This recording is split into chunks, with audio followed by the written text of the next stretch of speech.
The town of Providence, a raw scrape of timber and hope on the vast Dakota plains, had passed its judgment. It was delivered on October 12, 1877, not with the bang of a gavel, but with the quiet, collective turning of backs. Alara, standing on the warped planks of the general store porch, felt the verdict in the chill that had nothing to do with the autumn air. She had asked for a winter's stake, not charity, but credit for flour, salt, and perhaps a wool blanket. She had offered to work it off come spring, mucking stables or darning socks, whatever was needed. They had refused. Silas Blackwood, the town elder whose face seemed carved from granite and disapproval, had spoken for them all. His voice was as dry as the dust on the road. "The town has its own to care for, girl. We cannot take on strays. Your husband's passing was a tragedy, but his debts were his own. We are not responsible for you." He did not say that her husband, a young trapper named Thomas, had died clearing Blackwood's own land, the victim of a falling widowmaker. The town preferred to forget such inconvenient details. She was 16 years old, a widow for 2 months, an orphan for 10 years. The cabin she had shared with Thomas had been forfeit, sold to cover the very debts Blackwood had mentioned. She possessed a worn dress, a patched coat, a hunting knife, and a memory. It was the memory she clung to, a recollection of her grandfather, a man who had spoken of the old ways, of living with the earth, not just upon it. Providence believed in living upon the earth. Its houses stood tall and proud, square-jawed declarations against the unceasing wind. They were built of milled lumber hauled from miles away at great expense, symbols of progress and defiance. They were also drafty, insatiable consumers of firewood, and terribly vulnerable. In her 16 years, Alara had already seen 2 winters fierce enough to steal the lives of those whose woodpiles ran short. So she turned her back on the town that had turned its back on her. With the weight of their silent condemnation pushing her forward, she walked south, away from the rigid grid of streets and the cold geometry of their charity. She walked toward a shallow, winding ravine carved by a creek that ran thin in the summer and froze solid in the winter. Her grandfather's words echoed in her mind, a quiet counterpoint to the prairie wind. He had spoken of the earth's embrace, the unchanging warmth held just below the frost line. He had called it a winter home, a shelter of last resort. For Alara, last resort was now. The meeting was not a request for permission, for she knew none would be granted. It was a transaction of grim necessity. She stood before the town council, Silas Blackwood, the merchant Jedediah Gable, and a stout farmer named Martin Thorne, in the cramped back room of Gable's store. The air was thick with the smell of cured tobacco and self-satisfaction. She did not ask for shelter or food. She asked for tools. "I require a spade, a pickaxe, and a bucksaw," she stated, her voice even and clear. "I also need 20 pounds of nails and a sharpening stone. I will pay for them with my labor in the spring." Gable, a man whose generosity was measured in fractions of a cent, stroked his beard. "Tools for what, exactly? Planning on building another palace out on the prairie?" The question was a barb, a reference to the small but well-built cabin Thomas had constructed, the one Gable himself now owned. "I am building a winter shelter," Alara replied, ignoring the sting. She held their gazes, refusing to be cowed. "In the South Ravine, a dugout lean-to." A silence fell over the room, thick and immediate. It was then broken by a short, sharp bark of a laugh from Thorne. "A dugout? You mean a gopher hole? You intend to live in a hole in the ground like an animal?" "The earth is warmer than the air," Alara said simply. It was a fundamental truth, a law of thermodynamics her grandfather had understood without ever knowing the term. The ravine wall will block the north wind. The structure will be dug into the slope, using the ground itself as insulation. Silas Blackwood leaned forward, his hands steepled on the rough-hewn table. His eyes were small, hard chips of blue. "Child, we build our homes to stand up to God's sky, not to hide from it. What you are describing is a savage's dwelling. It is uncivilized. It is also foolish. The first heavy rain will collapse it and bury you. The first heavy snow will do the same." "The design accounts for that," she countered, her voice hardening with a resolve she did not know she possessed. "A sloped roof, proper drainage, and strong beams. It is an old design. It works." "Old wives' tales," Gable scoffed, waving a dismissive hand. "Fanciful notions from a girl who doesn't know any better. You'll catch a lung sickness in that damp hole before the first frost. Then you'll be a burden on us for certain." The irony of his statement, that she was only in this position because they had already refused to help, was lost on him entirely. She laid her case out with a methodical precision that unsettled them. She described the concept of thermal mass, how the millions of pounds of surrounding Earth would absorb and hold a stable temperature, hovering around 45 degrees Fahrenheit, regardless of the howling blizzards outside. She explained the orientation, a long, southern-facing wall to capture the low winter sun. She spoke of a sod roof that would provide insulation far superior to their shingled ones. They listened, but they did not hear. They saw only a desperate girl spouting what sounded like pagan nonsense. "And what will you use for this magical sun-facing wall?" Blackwood asked, his tone dripping with condescension. "Glass? I assure you, a pane of glass that size would cost more than this entire store." "I will use deer and rabbit hides," she answered without hesitation. "Scraped thin and oiled, they will be translucent. They will let in the light and the heat." That was the final confirmation of her madness in their eyes. A window of skin. Thorne actually shuddered with theatrical disgust. "It's a tomb you're building, girl. A muddy, dark tomb." In the end, they agreed, not out of compassion, but out of a cynical certainty of her failure. They saw it as a final, small investment that would rid them of their problem one way or another. Either she would give up and leave the territory, or she would perish, and her foolishness would serve as a grim lesson to any others who might consider defying convention. Gable tallied the cost on a piece of slate. The spade was $1, the pickaxe $2. The saw was the most expensive at $3. Nails in the stone brought the total to $7.50. He extended her a line of credit for that amount, the contract written in a spidery script that all but guaranteed she could never repay it in cash. As she carried the heavy tools out of the store, Blackwood followed her onto the porch. "Mark my words," he said, his voice low and final. "When the winter wind blows, pride makes for a very thin blanket. You will freeze in that ditch you are digging. Your folly will be your end." Ilara hefted the pickaxe onto her shoulder, its weight a solid, reassuring thing. She looked not at Blackwood, but past him, to the vast, empty horizon. "And I mark yours," she said, her voice barely a whisper. "A house of pride is the draftiest of all."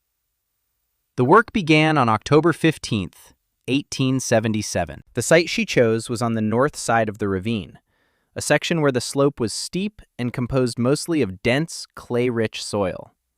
This would be her back wall, a solid, immovable mass of earth. Her first task was to define the footprint of the dwelling.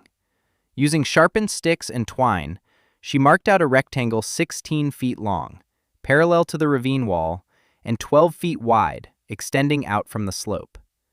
This was not a random dimension. It was calculated to provide enough living space while minimizing the amount of exposed roof and wall that would need to be constructed and defended against the cold. The excavation was an act of sheer, punishing will. The pickaxe was her primary weapon against the compacted earth. She would swing it, the shock traveling up the hickory handle into her arms and shoulders, until a section of ground was broken and loosened. Then she would switch to the spade, scooping the heavy soil into a rickety wheelbarrow she had purchased from a farmer's wife for the price of mending a week's worth of clothes. The farmer's wife, a woman named Sarah, had looked at her with a mixture of pity and fear, pressing a small bag of dried apples into her hand and urging her to reconsider. Ilara had thanked her for the apples and continued her work. Each shovelful was a victory. Each wheelbarrow rolled to the edge of the excavation and dumped was a testament to her resolve. She did not simply discard the earth, she piled it with purpose. The excavated soil was used to build up berms on the east and west sides of the dugout. These earthen walls would rise from the ground to meet the roof line, effectively meaning her shelter would have only one true exterior wall, the south-facing one. She was cocooning her living space within the planet itself. She dug methodically, creating a gentle slope in the floor from back to front, a subtle but critical feature for drainage. The back of the dwelling, against the ravine wall, was dug to a depth of 8 feet. The front, which would support the glazed wall, was 6 feet deep. This variance would also aid in the roof's pitch. Days blurred into a grueling rhythm of swing, scoop, lift, and push.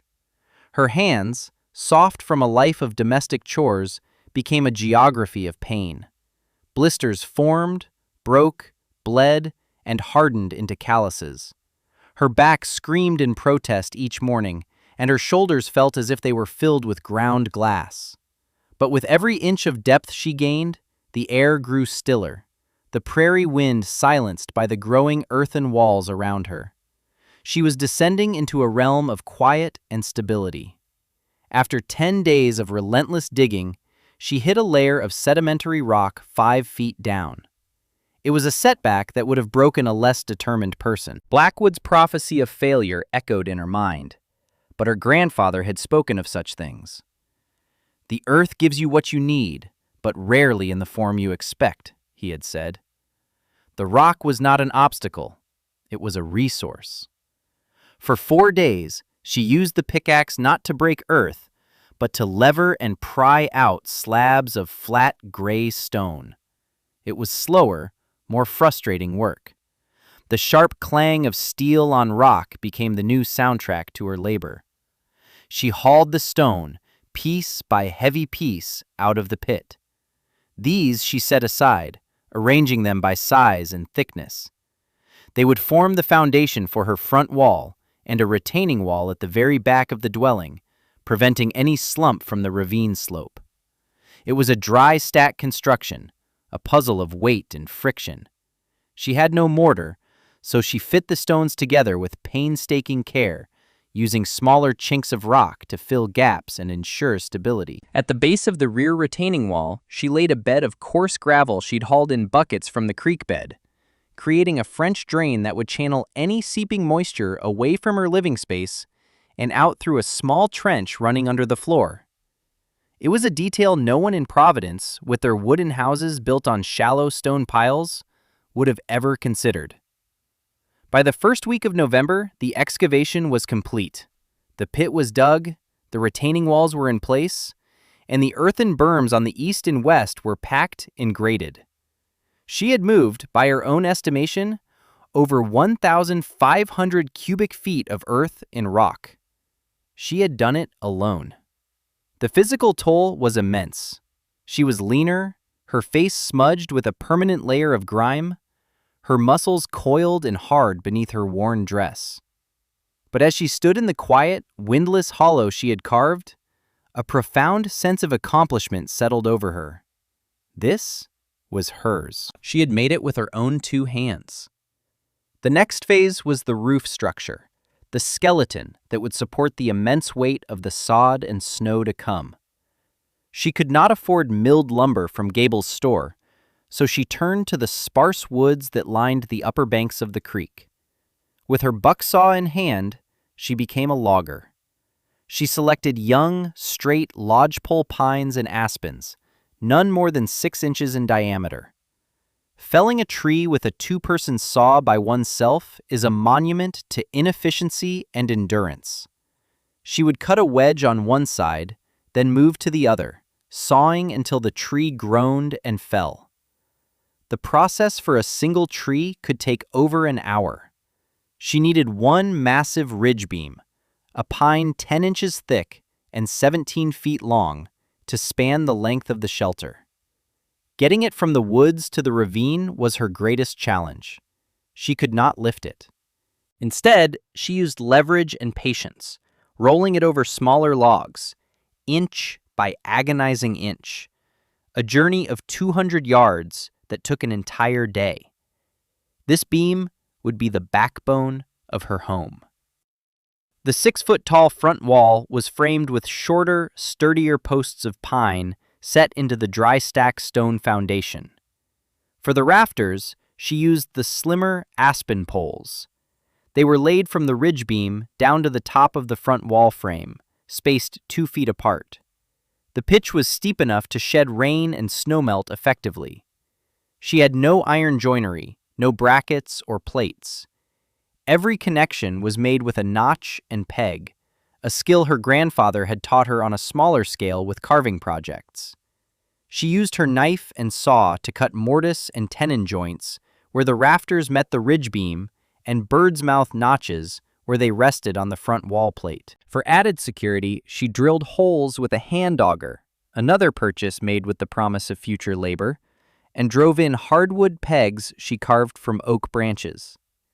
It was a slow, deliberate process of fitting, carving, and securing. Each joint was a small work of art, a testament to the strength of simple, well-executed geometry. As the wooden skeleton took shape against the sky, it looked primitive, almost crude, compared to the sharp-angled houses in town. But Ilara knew it possessed a tensile, flexible strength that their rigid frames lacked. With the main structure in place, she turned her attention to the most ridiculed element of her design, the south-facing wall. This was the engine of her survival, the membrane between her and the frozen world that was designed not just to block the cold, but to invite the sun. She built wooden frames to fit between the vertical posts of the front wall. These frames were her window panes. For the glass, she turned to the hunt. The prairie was alive with rabbits, and her skill with a simple snare was well honed. Over the course of a week, she trapped more than a dozen. Their meat went into her stew pot, providing much-needed protein. Their pelts were her primary building material. The process was laborious and foul-smelling. She soaked the hides in the icy creek water, then stretched them taut on a smooth log. Using the back of her knife, she scraped away every trace of flesh and fat, then flipped them and meticulously removed the hair. The cleaned skins were thin, almost translucent pieces of membrane. She repeated the process with a small doe she managed to bring down with a well-aimed rock to the head after it had slipped on an icy patch by the creek. A stroke of luck she thanked Providence for, even as the town of the same name scorned her. The deerskin was larger and tougher, perfect for the central, larger frames. Once scraped, the hides were stretched tightly over the wooden window frames while still damp, tacked into place with small nails. As they dried, they shrank, pulling drum tight. The final step was to make them weatherproof and more translucent. She used rendered rabbit fat, warming it over her small fire and rubbing it into the hides with a cloth. The oil saturated the skin, turning it from an opaque white to a waxy, yellowish transparency. It was not glass. One could not see clear details through it, only shapes and the powerful, diffuse glow of the sun. But it would let in light. More importantly, it would let in heat, trapping the sun's infrared radiation. Her wall of skin was complete. The final, crucial element was insulation. The roof sheathing was made of smaller poles and woven willow branches laid tightly over the rafters. On top of this, she placed a layer of dried prairie grass, a foot thick, to act as a barrier. Then came the sod. This was back-breaking work, a return to the spade and wheelbarrow. She traveled up to the prairie, where the grass was thickest, and cut rectangular bricks of turf, each one a dense mat of roots and soil. She hauled them, one by one, back to the ravine. She laid the sod bricks on the roof like immense shingles, grass side up, overlapping them to prevent leaks. The weight was tremendous, settling the log structure with a series of groans and creaks that tested her joinery. But it held. The sod was a living insulation. It would absorb moisture, block the wind, and carry a blanket of insulating snow. Its sheer mass, combined with the earthen berms, meant her shelter was now an integral part of the landscape, less a building and more a feature of the terrain. She chinked the few gaps in the log walls with a mixture of clay and moss, creating an airtight seal. Her door, on the eastern side to be protected from the prevailing winds, was a simple plank construction, also heavily insulated with a packed layer of dried grass between two layers of wood. For a heat source, she had salvaged a small pot-bellied stove that had been discarded behind the smithy. It was rusted and had a crack in the side. She spent 2 days cleaning it, patching the crack with a carefully applied mixture of clay and ash that she then fired with a small, intense blaze, creating a ceramic-like seal. Her chimney was not a grand brick affair, but a simple stovepipe that ran up through the roof, insulated at the pass-through with a wide collar of packed clay and stone to prevent a fire. Finally, she addressed the need for fresh air.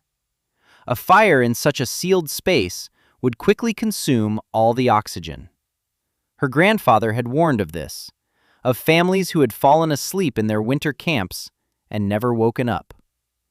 Her solution was ingenious. She dug a narrow trench from the outside, running it under the east berm and up through her floor near the stove. Into this, she laid a 4-inch diameter pipe fashioned from hollowed-out logs. This pipe would draw in cold, fresh air from outside and deliver it directly to the firebox, ensuring the stove had its own oxygen supply without creating cold drafts in the living space. A small, high vent on the opposite wall, stuffed with a removable plug of grass, would allow stale air to escape. On November 24, 1877, with the sky the color of lead and the first flurries of snow dancing in the air, Alara moved in. She carried her few possessions down the 3 stone steps into her earthen home. The interior was a single room, the air cool and smelling of damp earth, pine, and oiled leather. It was dark, save for the milky, golden light filtering through the hide windows. She lit a small fire in the patched stove. The draw was perfect. A small ribbon of smoke rose from the chimney outside, the only sign of her existence. The stovepipe began to radiate a gentle, penetrating warmth. The stone retaining wall and the packed earth floor began to absorb the heat, a slow and steady process.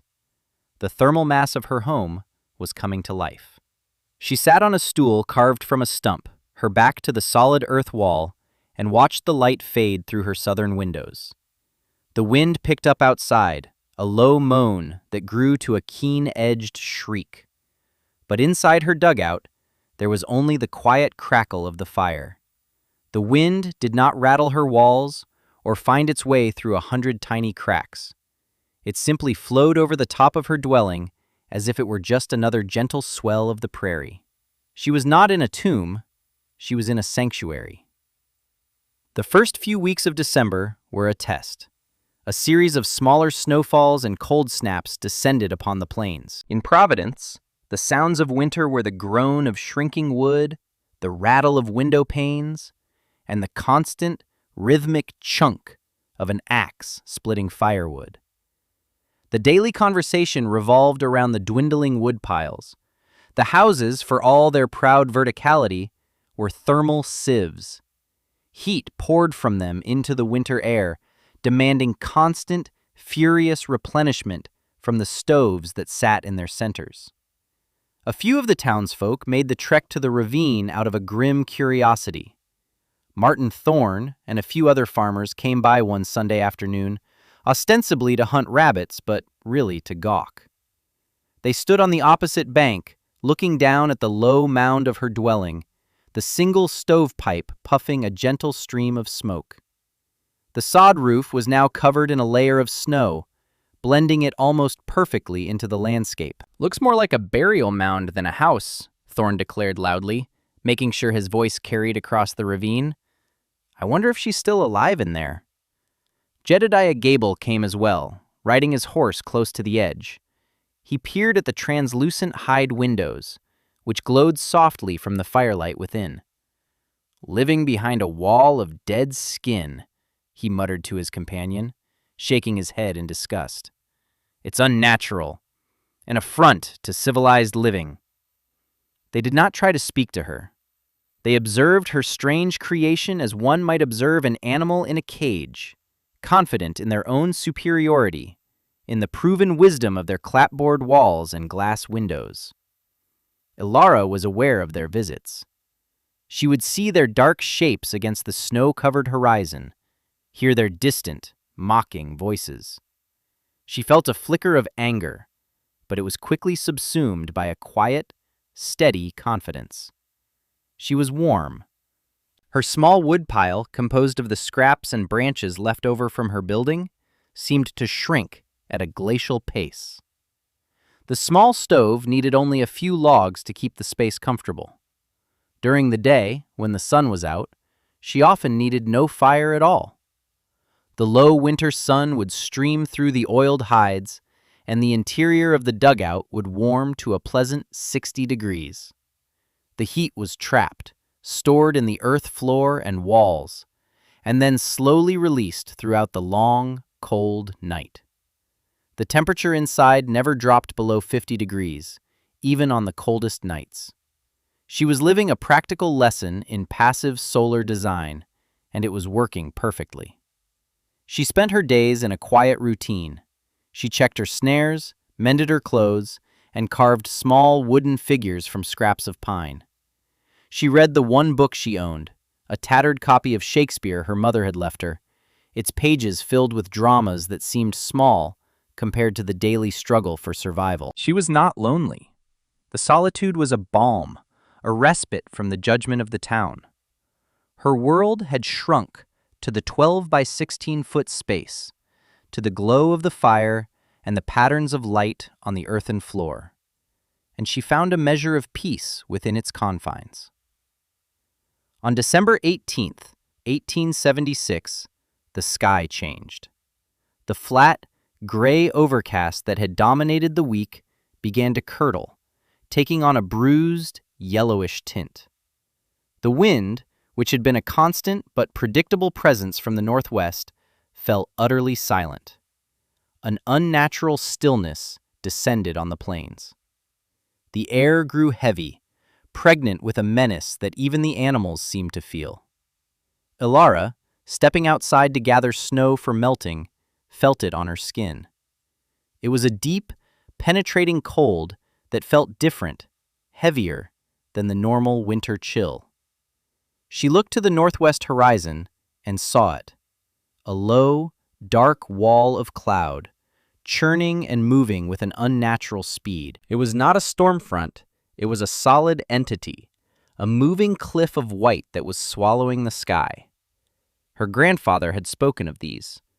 The pterodactyl blizzards, the settlers called them, for the terrifying shriek of the wind. White hurricanes. She quickly gathered her remaining firewood, stacking it just inside the door, secured her door latch, and checked the seal on her stovepipe. Then she waited. The storm did not arrive. It struck. The stillness was shattered by a deafening roar as a wall of wind and ice-hard snow hit the ravine.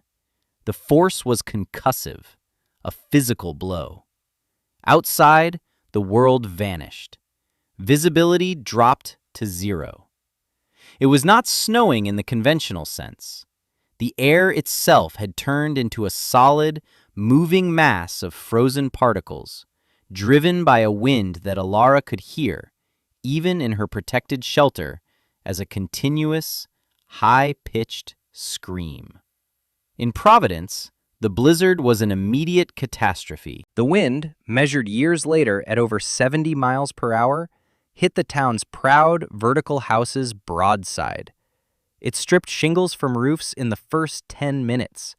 It forced snow through every crack, every joint in the wood, every ill-fitting window frame. Tiny drifts began to form indoors, under doors, and on windowsills. The temperature plummeted. It dropped 10 degrees in the first hour, 20 in the second. By nightfall, it was 30 degrees below zero, with a wind chill that defied measurement or comprehension. The town's primary defense, the wood stove, became its greatest vulnerability. The houses, so poorly insulated, were engaged in a losing battle with the elements. Families huddled around their stoves, feeding them constantly. The roar of the wind was now punctuated by the frantic sound of axes and woodsheds as men tried to split more wood in the blinding chaos. But the wood, no matter how much they burned, was not enough. The heat was sucked out of the houses as fast as it was generated. The walls themselves leached the warmth away. Silas Blackwood sat in his home, the largest in Providence, and felt the cold creeping in. Snow was sifting through the eaves, dusting the attic floor. The windows on the north side of the house were coated in a thick, opaque layer of frost an inch thick. His son was in the woodshed, a space that was rapidly filling with drifting snow, desperately splitting the last of their seasoned oak. Blackwood had been so certain of his preparedness, of the solidity of his home. Now, that certainty was being shredded by the shrieking wind. He thought, for a fleeting, unwelcome moment, of the girl in the ravine. He pictured her buried, her flimsy structure collapsed. It was a grim, but somehow comforting thought. A confirmation that his way was the right way, even if it was failing him now. For 3 days, the world ceased to exist. The sun was a forgotten memory. There was only the white roar, the biting cold, and the desperate, losing fight for warmth. In town, the situation grew dire. The first to perish was an elderly couple, the Hempsteads, whose woodpile ran out on the second night. They were found frozen in their chairs, huddled together under a pile of blankets that had offered no protection. Martin Thorne's youngest child, a girl of 4, succumbed to a fever that raged through her as the house grew colder and colder. The woodpiles were gone. People started burning furniture. Chairs, tables, dressers, anything that would catch fire was fed into the hungry stoves. But the furniture burned hot and fast, a fleeting stay against the inevitable. In her dugout, Alara was warm. The storm's fury passed over her, a tempest over a stone. The snow piled deep on her roof, 10, then 15 feet of it. But the snow was not a threat. It was a blessing. It was the final, perfect layer of insulation. Her shelter was now completely encased in a blanket of white, sealing it off from the wind and the deadly cold. The temperature inside remained stable. The sun was gone, so the passive solar effect was nullified, but the thermal mass of the earth did its work. With a small, steadily burning fire, she kept the ambient temperature at a comfortable 65 degrees. She ate her rabbit stew, read her book, and listened to the muffled, distant scream of the wind. She was an island of calm in a sea of meteorological violence. On the morning of the 4th day, December 22nd, the wind began to subside. Its terrifying shriek lowered to a mournful moan. A strange, diffuse light began to filter through her hide windows. The storm was breaking. A few hours later, she heard a new sound. a frantic, desperate scratching at her door. She unlatched it, pushing against the heavy drift of snow that had piled against it. A figure stumbled in and collapsed onto the floor, covered head to toe in ice, his face a mask of frostbite and desperation. It was young Samuel, Sarah's eldest son. "Help!" he gasped, his words ragged. "Everyone! Freezing! The wood is gone! Thorne's girl, the Hempsteads, they're gone!" His story tumbled out, a frantic narrative of death and despair. The town of Providence, so proud and self-sufficient, had been brought to its knees. Their houses were no longer shelters. They were iceboxes, tombs in waiting. Ilara felt no triumph, no surge of vindication. There was only a grave, somber weight. She gave the boy a warm broth and wrapped him in her spare blanket, seating him by the stove. Then she prepared to go out. She strapped on the rough snowshoes she had made from bent willow and rawhide. She filled a flask with hot broth and put a small bundle of dry tinder and a flint and steel in her coat. "Stay here. Keep the fire fed," she told the boy. "I will bring them back." Emerging from her shelter was like being born into a new, alien world. The landscape was utterly transformed, a rolling desert of white under a pale, washed-out sun. The tops of trees were barely visible. Of the town, she could see only the faintest outlines of a few roofs. She broke a trail, the snowshoes keeping her afloat on the massive drifts. Her destination a place she had once been cast out of. The first house she reached was Martin Thorne's. She had to dig her way down to the door. Inside, the family was huddled together in one room, their faces pale and bluish, their movements sluggish. The air was dangerously cold. Thorne, the man who had laughed at her gopher hole, looked at her as if she were an apparition. He was too broken to speak. "My home is warm," she said, her voice commanding. "There is fire and food. Get your family. Follow my tracks, now." She went from house to house, a ghost of survival moving through the frozen town. The scene was the same everywhere: shock, disbelief, and a desperate, primal gratitude. She organized the strongest of the men, directing them to help the weaker ones, to carry the children. The last house she went to was Silas Blackwood's. He was sitting in a chair, his wife and son wrapped in every blanket they owned on the floor beside him. The last of a carved bedpost was smoldering in the stove. He looked up at her, his face a ruin of pride and defeat. "How?" he whispered, his voice hoarse. "The earth is warmer than the air," she said, echoing her own words from that day in the store. There was no malice in her voice, only the flat finality of a proven fact. "Come, or you will die here."